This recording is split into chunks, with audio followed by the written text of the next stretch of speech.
సుమన్ టీవీలో మీ business promotions కోసం ఈ కింది నెంబర్ను సంప్రదించగలరు.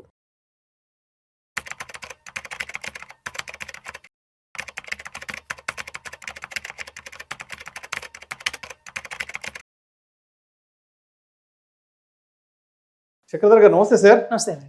చక్రధర్ గారు, SIF specialised investment fund almost మార్కెట్లోకి వచ్చి 1 year అవుతుంది. 2025 జూలై ఆగస్ట్ ఆ టైంలో మార్కెట్లోకి వచ్చేసింది. 1 year అయిపోతుంది. చాలా పెద్ద పెద్ద కంపెనీస్ అన్ని కూడా ఎస్ఐఎఫ్ని ఆఫర్ చేస్తున్నాయి. సో ఇప్పుడు ఎస్ఐఎఫ్ మార్కెట్లోకి వచ్చి 1 year అయింది కాబట్టి ఏంటి అసలు మార్కెట్లో ఎస్ఐఎఫ్ రివ్యూ ఎలా ఉంది అసలు? చాలా బాగుందండి రివ్యూ కూడా. అందరూ కూడా చాలా పాజిటివ్గానే ఉన్నారు. ఎందుకంటే మనం చెప్పినట్టుగా 1 year అయింది. మనకి ఫస్ట్ క్వాంట్ వాళ్ళతో స్టార్ట్ అయింది. మనకి క్వాంట్ తర్వాత ఎడల్ వైజ్ కానీ ఎస్బీఐ, టాటా అందరూ. కాకపోతే ఏంటంటేనండి ఇందులో 2 రకాల కేటగిరీ ఉంది. ఒకటి హైబ్రిడ్ కేటగిరీ ఉంటుంది. అంటే మనకి mix of equity, bond, commodities, అలాగే చూస్తే రియల్ ఎస్టేట్ అని కలిపి ఒక హైబ్రిడ్ స్కీమ్స్ ఉన్నాయి. ఫస్ట్ ఇండియాలో అవే బాగా వచ్చాయండి. ఎక్కువ వచ్చింది హైబ్రిడ్ స్కీమ్సే వచ్చాయి. ఆల్మోస్ట్ ప్రతి ఒక్క కంపెనీ నుంచి కూడా ఒక హైబ్రిడ్ స్కీమ్ అయితే లాంచ్ అయిపోయింది. సో మేము గత లాస్ట్ 10 years నుంచి చూస్తాం. 10 రూపీస్తో స్టార్ట్ అయినవి అనేవి కూడా ఇవాళ 10 రూపీస్ 80 పైసా, 10 రూపీస్ 90 పైసా, 10 రూపీస్ 60 పైసాకి వచ్చేసాయి. అంటే ఎవరైతే 10 lakhs పెట్టారో వాళ్ళకి 80,000 ప్రాఫిట్ అయితే వచ్చిందండి. 80,000, 70,000, 60,000 రకరకాలుగా అయితే వచ్చినాయి. సో ఇప్పుడు మార్కెట్లో ఎవరన్నా హైబ్రిడ్ స్కీమ్స్ అనగానే గుర్తొచ్చేది ఎవరంటే రిటైర్మెంట్ పీపుల్.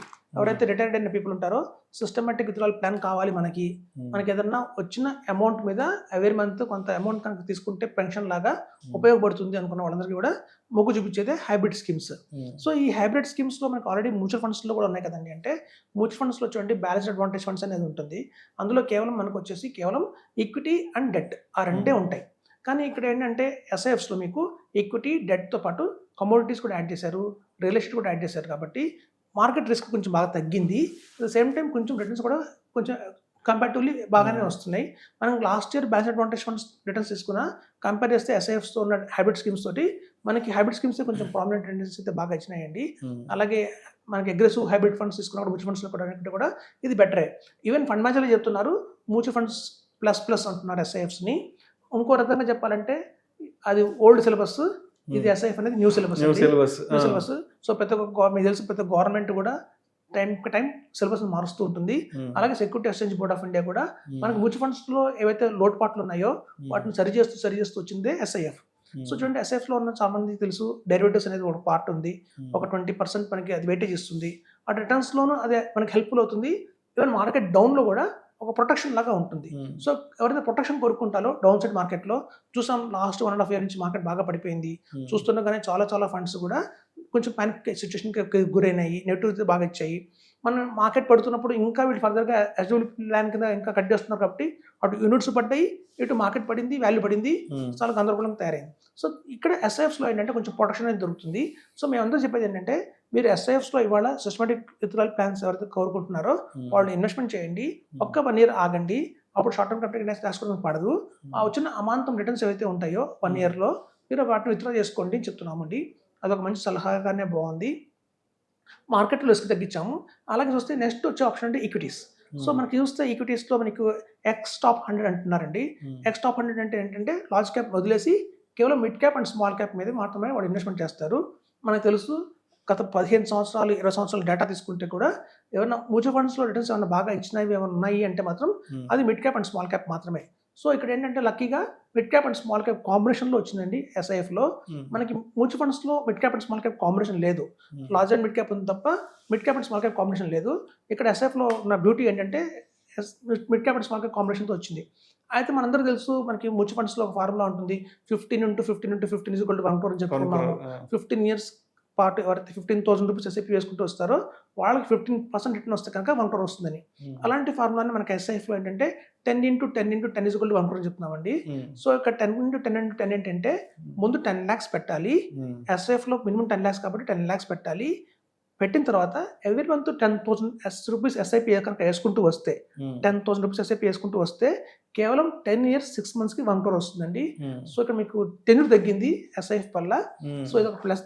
చాలా మంది దీనికి చాలా మొగ్గు చూపిస్తున్నారు.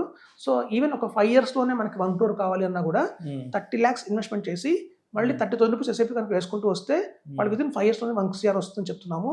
సో ఇట్లాంటివన్నీ కూడా మనకి ఏంటంటే షార్ట్ టర్మ్. చూడండి చాలా మంది మా దగ్గరికి మ్యూచువల్ ఫండ్స్లో వచ్చే వాళ్ళందరూ కూడా మేము లాంగ్ టర్మ్ అనగానే పారిపోయేవాళ్ళు. సార్ నేను ఆల్రెడీ 45 years వచ్చాయి, నాకు లాంగ్ టర్మ్ అంటే ఇంకా 60 ఏళ్ళు వస్తాయి, నేను కట్టలేను, అంతకాలం నేను వెయిట్ చేయలేను, మా పిల్లలందరూ ఇంటర్మీడియట్ చదువుతున్నారు, వాళ్ళ పెళ్ళి 5 ఏళ్ళు పెళ్ళిళ్ళు చేద్దాం అనుకుంటున్నాము. సో ప్రతి ఒక్కళ్ళు ఏంటంటే మనీ ఉంటున్నాయి అందరి దగ్గర, టైం ఉండట్లేదు. ఎందుకంటే ఈక్విటీ మీద రిలైజ్ అయింది చాలా లేట్గా రిలైజ్ అయ్యారు. సో ఎవరైతే లేట్గా రిలైజ్ అయ్యారో వాళ్ళందరికీ కూడా ఎస్ఐఎఫ్స్ ఒక మంచి ఆప్షన్ చెప్పొచ్చు.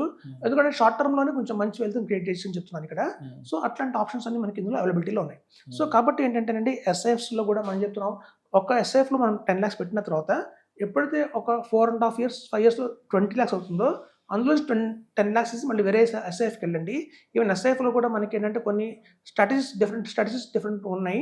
కొన్ని కంపెనీస్ ఒక స్ట్రాటజీ ఫాలో అయితే కొన్ని కంపెనీస్ వేరే స్ట్రాటజీ ఫాలో అవుతారు. కాబట్టి ఒక డైవర్సిఫికేషన్ చేసుకుని చెప్తున్నాం. అలాగే మీకు ఇంకో మంచి ఆప్షన్ ఏంటంటే ఫ్లెక్సీ క్యాప్ మోడల్ ఉంది ఇందులో. దాన్నే ఈక్విటీ లాంగ్ షార్ట్ ఫండ్ అంటారండి.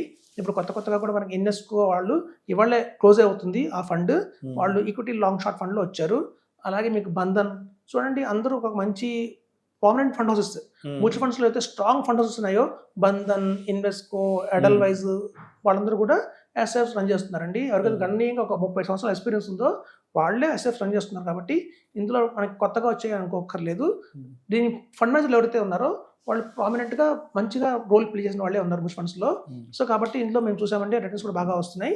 సో ఇందులో ఫ్లెక్సీ క్యాప్ కావాలనుకున్న వాళ్ళందరూ కూడా లాంగ్ షార్ట్ ఫండ్కి వెళ్ళొచ్చు, ఈక్విటీ లాంగ్ షార్ట్ ఫండ్కి. అలాగే మిడ్ క్యాప్ స్మాల్ క్యాప్ కావాలనుకున్న వాళ్ళందరూ కూడా ఇందులోకి వెళ్ళిపోవచ్చు, మనకి ఎక్స్ టాప్ 100లోకి అని చెప్తున్నాము. అయితే మనకి మ్యూచువల్ ఫండ్స్లో చాలామంది చెప్తున్నారు గత లాస్ట్ 2 years నుంచి 3 years నుంచి కూడా తెలియక పొరపాటున బిజినెస్ సైకిల్ ఫండ్ అని, ఇన్నోవేషన్ ఫండ్ అని, స్పెషల్ సిచ్యుయేషన్ ఫండ్ అని ఇలాంటి చాలా రకాల ఫండ్స్లో పెట్టున్నారండి. వాటి రిటర్న్స్ చాలా దారుణంగా పడిపోయినాయి, కొన్ని మైనస్లో ఉన్నాయి, కొన్ని ఇప్పుడు పాజిటివ్గా వస్తున్నాయి. సో మీకు మ్యూచువల్ ఫండ్స్లో స్మాల్ క్యాప్ మిడ్ క్యాప్ని కదిలించకుండా వేరే ఏదన్నా ఉన్నాయి మీ దగ్గర ఫండ్స్ ఉంటాయి, అది మొమెంటమ్ ఫండ్స్ కావచ్చు, ఇండెక్స్ ఫండ్స్ కావచ్చు, ఈటీఎఫ్స్ కావచ్చు, ఇట్లాంటివన్నింటినీ తీసేసి ఎస్ఐఎఫ్స్ మూవ్ అయిపోండి. ఎస్ఐఎఫ్లో మీకు పర్మనెంట్గా మంచి రిటర్న్స్ అయితే వస్తాయని చెప్తున్నాను. అండ్ అదేవిధంగా ట్యాక్సేషన్ ఎలా ఉంటుంది ఎస్ఐఎఫ్కి? మనకి ఇది as good as mutual fund లాగానే ఉంటుందండి. సేమ్ మ్యూచువల్ ఫండ్ లాగానే long term capital gain tax వచ్చేసి 12.5% ఉంటుంది 1 year అండ్ అబౌవ్. మనకి 1 year లోపు కనుక short term capital gain tax కనుక బుక్ చేస్తే కనుక 20% అయితే ఉంటుంది. సో టాక్సేషన్ పాయింట్ ఆఫ్ వ్యూలో అయితే ఎటువంటి పరిస్థితుల్లో మనకి రెండు ఒకటేనండి, మ్యూచువల్ ఫండ్స్లో అలాగే ఎస్ఐఎఫ్లో కూడా. మేము మారమని చెప్తున్నామండి. ఎందుకంటే మనం చూడండి, ఎప్పుడైతే ఒక చాలామంది అనుకునేది ఏంటంటే మ్యూచువల్ ఫండ్స్లో, సార్ మ్యూచువల్ ఫండ్స్ నుంచి కనుక నేను బయటకు వచ్చి మళ్ళీ ఎస్ఐఎఫ్లోకి వెళ్తే అక్కడ ఏమైనా కాంపౌండ్ ఇంట్రెస్ట్ పోగొట్టుకుంటానా, ఎందుకంటే లాంగ్ టర్మ్ నుంచి హోల్డ్ చేసుకుంటూ వస్తున్నాను ఒక 5 ఏళ్ళ నుంచి అంటున్నారండి. చూడండి, మనం ఒక బస్సు వదిలేసి ట్రైన్ ఎక్కుతున్నాం. సో బస్సు నుంచి ట్రైన్ ఎక్కుతున్నప్పుడు మనకి ఏం నష్టం జరగదు, ఎందుకంటే బస్సు స్పీడ్ కంటే ట్రైన్ ఇంకా బాగా స్పీడ్కి వెళ్తుంది. కాబట్టి మనం ఎప్పుడైతే బస్సు దిగి ఒక అడ్ల బండి ఎక్కామనుకోండి, ఒక ఆటో ఎక్కామండి, అది తప్పు. సో మనం ఎప్పుడైతే మ్యూచువల్ ఫండ్స్ నుంచి దాని నెక్స్ట్ బెస్ట్ ఎస్ఐఎఫ్ మూవ్ అవుతున్నాం కాబట్టి మనం కాంపౌండ్ ఇంట్రెస్ట్ ఏం కోల్పోవట్లేదు. అక్కడి నుంచి ఆ వాల్యూని మనం మారుస్తాం కాబట్టి ఎస్ఐఎఫ్స్లోకి, అక్కడి నుంచి అది పుంజుకుంటుంది. సో కాబట్టి కాంపౌండ్ ఇంట్రెస్ట్ ఎటువంటి పరిస్థితుల్లో మనం నష్టపోవని చెప్తున్నాను. సో మనం అలాగే ఒక్కొక్క మ్యూచువల్ ఫండ్స్లోనే ఉండకుండా మనం చూడండి, చాలామంది నేను అడుగుతుంటాను క్వశ్చన్, మీరు ఏదన్నా ఫ్యాక్ట్ షీట్ చూసారా? చాలామంది బ్లైండ్గా ఇన్వెస్ట్మెంట్ చేస్తారు, కానీ మ్యూచువల్ ఫండ్స్లో ఆ ఫండ్లో వాళ్ళు పెట్టిన ఫండ్ ఎక్కడికి వెళ్తుందని చూడరండి. ప్రతి ఒక్క ఫండ్లో కూడా మీకు వాళ్ళు చూస్తే హెచ్డిఎఫ్సి బ్యాంక్ ఉంటుంది, ఐసిఐసిఐ బ్యాంక్ ఉంటుంది, అలాగే ఐటీసీ ఉంటుంది, టీసీఎస్ ఉంటుంది. అవన్నీ లాంగ్ షార్ట్ ఫండ్స్, అవన్నీ ఎప్పటి నుంచో కూడా కొనసాగుతున్నాయి మ్యూచువల్ ఫండ్స్లో. ప్రతి ఒక్కళ్ళు కూడా వాళ్ళ పోర్ట్ఫోలియో తీసుకుంటే అందులో 20 stocks ఇవాళ సాచురేషన్ అయిపోయినాయి, ఫర్దర్ గ్రోత్ లేదు. వాళ్ళు అవసరం వాటిని క్యారీ చేసుకుంటూ వెళ్తున్నారు. అలా క్యారీ చేసుకోవడం వెళ్తున్న వల్ల వాళ్ళకి లాభాలు రావు ఫ్యూచర్లో. ఇప్పుడు చూడండి, చాలామంది అనుకుంటారు మ్యూచువల్ ఫండ్స్లో ఎందుకు మార్చరు, మమ్మల్ని బాగా క్వశ్చన్ అడుగుతారండి. సార్ ఎప్పుడు చూస్తున్నాను, గత 5 years నుంచి చూస్తున్నాను, అదే హెచ్డిఎఫ్సి బ్యాంక్ ఉంది స్టాక్, అదే ఐసిఐసిఐ బ్యాంక్ ఉంది, ప్రతి ఒక్క మ్యూచువల్ ఫండ్లోనూ రిలయన్స్ ఇండస్ట్రీస్ ఇవన్నీ కామన్గా ఉంటున్నాయి, వీటిని మార్చి వేరే పెట్టచ్చు కదా వాళ్ళు, అందుకే రిటర్న్ కోల్పోతూ ఉంటారు. ఇప్పుడు చూడండి, ఒక ఫండ్లోనే హెచ్డిఎఫ్సి బ్యాంక్కి సంబంధించిన వాల్యూ సపోజ్ ఒక 6 కోట్లు ఉందనుకోండి. అట్లాంటి కంపెనీస్ అని ప్రతి ఒక్క మ్యూచువల్ ఫండ్ దగ్గర 6 కోట్లు, 10 కోట్లు, 20 కోట్లు ఉంటుంది. మొత్తం దగ్గర 600 కోట్లు ఉందనుకోండి.